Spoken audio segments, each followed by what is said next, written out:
नमस्कार दोस्तों, आप सभी को अंजलि स्टोरी में हार्दिक स्वागत है। वीडियो को अंत तक देखिए, कहानी बहुत ही इंटरेस्टिंग है। चैनल को सब्सक्राइब करना ना भूलिए। हाय दोस्तों, मैं नागेश। घर की कई समस्याओं से तंग आकर मैं तुमकुर में अपने दोस्त के पास आया था। यहाँ आने के बाद मैंने एक नौकरी की और यहीं जीवन जीने का फैसला किया।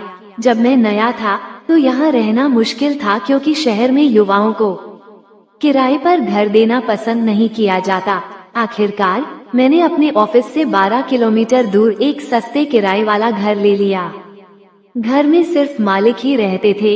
उनके पति को हार्ट की बीमारी थी और 6 महीने पहले उनका निधन हो गया था। उनका एक बेटा था जो बेंगलुरु में पढ़ाई कर वहीं आराम से रह रहा था।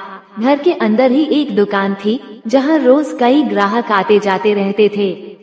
मैं यहाँ रहते हुए ऑफिस जाता और वापस आता। इस तरह 6 महीने बीत गए।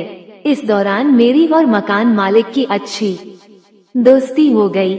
हम अक्सर बैठकर बातें करते थे। वे अपने पुराने दिनों की यादें सुनाते और मैं अपने ऑफिस की बातें करता था। वे बहुत अच्छे इंसान थे। हफ्ते में 2 बार मैं उनके घर पर नाश्ता करता था। चूंकि वे अकेले थे और मैं भी, हमारी अच्छी समझ बन गई थी। एक दिन जब मैं घर पर आराम से बैठकर फिल्म देख रहा था, वे अचानक ऊपर आए और सीधे मेरे कमरे में आ गए। चूंकि उस दिन मेरी छुट्टी थी, मैं रिलैक्स होकर मूवी देख रहा था। उन्हें देखकर मैंने झट से मूवी बंद कर दी। उन्होंने कहा, नागेश, जरा मेरी मदद कर दो, ये डॉक्यूमेंट्स जेरॉक्स करवा कर ला दो। मैंने कहा, ठीक है, थोड़ी देर में चला जाऊंगा। लेकिन वे जल्दी जाने के लिए कहने लगे, क्योंकि उन्हें तुरंत जरूरत थी। मैंने मना करने की कोशिश की, लेकिन वे सुनने के मूड में नहीं थे। अंत में मैं तैयार होकर जेरॉक्स कराने चला गया। जब मैंने कागजात देखे तो उनमें उनकी जन्मतिथि थी और ये देखकर मैं चौंक गया। आज उनका जन्मदिन था। मुझे अजीब लगा कि आज उनके जन्मदिन के बावजूद वे बिल्कुल सामान्य और उदास दिख रहे थे। तभी मैंने सोचा कि उन्हें सरप्राइज देना चाहिए। मैं बेकरी गया, एक केक और कुछ मिठाइयाँ लेकर आया।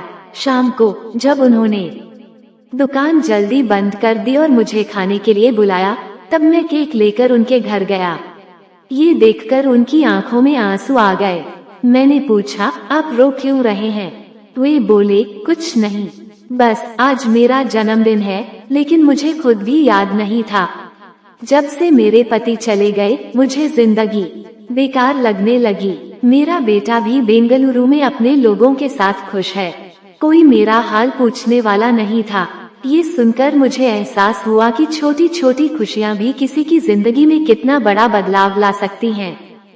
ये सब देखकर मेरी आंखों में खुशी के आंसू आ गए और वे जोर जोर से रोने लगे।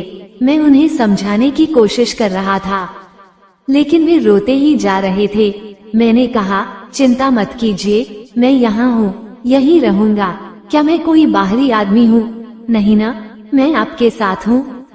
लेकिन जैसे ही मैंने ये कहा, मुझे धीरे धीरे ऐसा महसूस होने लगा जैसे मुझे कट का झटका लगा हो, क्योंकि अब तक मैंने कभी किसी गंभीर जिम्मेदारी को नहीं उठाया था। मैं बस दोस्तों के साथ घूमता फिरता, खाता पीता और मजे करता था। मेरे दोस्त कभी कभार गांव आते थे, लेकिन उस दिन मेरे मन में अचानक कई नए विचार आने लगे। मैंने अलग अलग कहानियों में पड़ी तरकीबें अपनाने की कोशिश की, लेकिन वे तुरंत हकीकत में लौट आए। मगर मैं तो अपने सपनों की दुनिया में ही खोया हुआ था। जैसे ही मैंने आगे कुछ कहा, वे गुस्से में आ गए और बोले, बस करो, बहुत हो गया। इस पर मैं भी होश में आ गया और कहा, आप बहुत अच्छे इंसान हैं, लेकिन मुझे समझ नहीं आ रहा कि मुझे क्या करना चाहिए। ये जो हो रहा है सही है या गलत, मुझे कुछ समझ में नहीं आ रहा। उन्होंने तुरंत कहा, अब तुम यहाँ से जाओ, तुम्हें कुछ भी समझ नहीं आएगा। और वे सीधा रसोई में चले गए। मैं वहीं चुपचाप बैठा रहा। फिर खाना खाकर जब मैं वहाँ से निकल रहा था, तो मैंने कहा, अगर मुझसे कोई गलती हुई हो तो माफ कर दीजिए। लेकिन मैंने जो कुछ भी कहा वह सच था। मैं आपसे किसी काम के लिए जबरदस्ती नहीं कर रहा, ये सब आपके ऊपर है। उन्होंने कोई जवाब नहीं दिया, बस बोले अब तुम यहाँ से चले जाओ। मैं सीधे अपने कमरे में चला गया और उदास मन से थोड़ा काम किया, फिर आराम करने लगा। अगले दिन हम दोनों के बीच कोई बातचीत नहीं हुई। मैं ऑफिस गया, वहाँ अपने सारे काम निपटाए और फिर कमरे में आकर बैठ गया। 2-3 घंटे तक मोबाइल देखने के बाद जब मैं खाना खाने के लिए बाहर निकला तो वे दुकान में बैठे थे। तब मैंने कहा, कुछ दिनों में मैं कहीं और शिफ्ट होने वाला हूँ। मैंने फैसला किया है कि इस घर को खाली कर दूंगा। वे चुप रहे। अगले दिन जब मैं ऑफिस जाने लगा तो उन्होंने मुझे चाय पीने के लिए बुलाया, लेकिन मैं नहीं गया। फिर उन्होंने मुझे मैसेज किया, देखो सब कुछ इतनी आसानी से नहीं होता। मुझे पता है कि तुम घर खाली क्यों कर रहे हो, लेकिन मुझे भी कुछ सोचने का समय चाहिए, है ना? मुझे भी इस बारे में विचार करना होगा।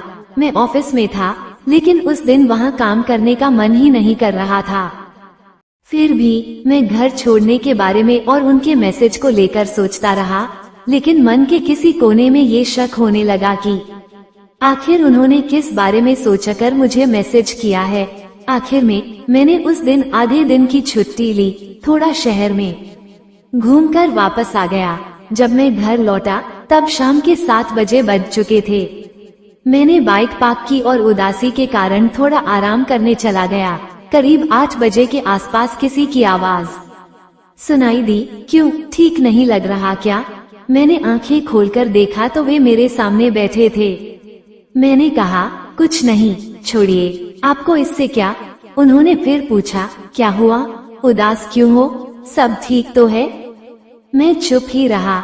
तब उन्होंने कहा, देखो अगर तुम इस घर को खाली करना चाहते हो तो कर सकते हो। ये सुनकर मुझे बहुत ज्यादा गुस्सा और दुख दोनों आए।